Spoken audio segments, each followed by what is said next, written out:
Fear of criticism, failure to create plans and to put them into action because of what other people will think, do or say. This enemy belongs at the head of the list because it generally exists in one's subconscious mind where its presence is not recognized. Let us examine some of the symptoms of the fear of criticism.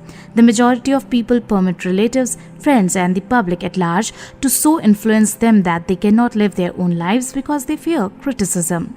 Huge numbers of people make mistakes in marriages, stand by the bargain and go through life miserable and unhappy because they fear criticism which may follow if they correct the mistake. Anyone who has submitted to this form of fear knows the irreparable damage it does by destroying ambition, self-reliance and the desire to achieve. Millions of people neglect to acquire belated educations after having left school because they fear criticism. Countless numbers of men and women, both young and old, permit relatives to wreck their lives in the name of duty because they fear criticism.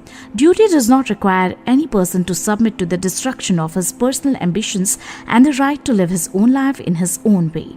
People refuse to take chances in business because they fear the criticism which may follow if they fail. The fear of criticism in such cases is stronger than the desire for success. Friends, most ideas are stillborn and need the breath of life injected into them through definite plans of immediate action. The time to nurse an idea is at the time of its birth. Every minute it lives gives it a better chance of surviving. The fear of criticism is at the bottom of the destruction of most ideas which never reach the planning and action stage.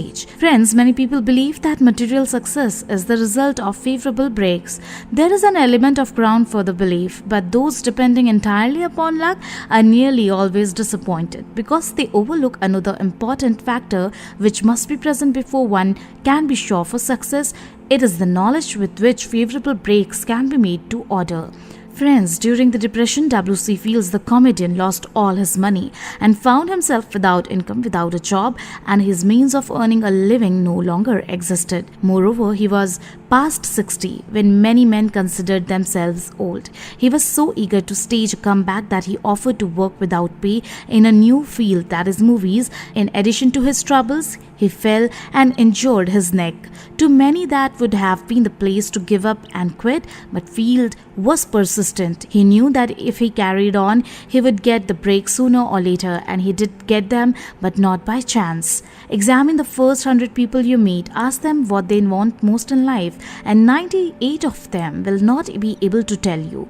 If you press them for an answer, some will say security, many will say money, a few will say happiness, others will say fame and power, and still others will say social recognition, ease in living, ability to sing, dance or write, but none of them will be able to define these terms or give the slightest indication of a plan by which they hope to attain these vaguely expressed wishes. Riches do not respond to wishes. They respond only to definite plans backed by definite desires through constant persistence. Friends, there are 4 simple steps which lead to the habit of persistence. They call for no great amount of intelligence, no particular amount of education, and but little time or effort.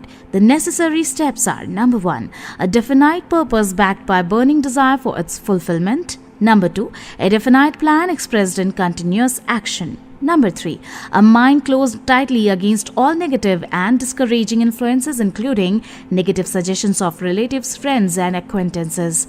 Number 4, a friendly alliance with one or more person who will encourage one to follow through with both plan and purpose. These 4 steps are essential for success in all walks of life. There is a magnificent reward for all of them who learn to take these 4 steps. It is the privilege of writing one's own ticket and of making life yield whatever price is asked.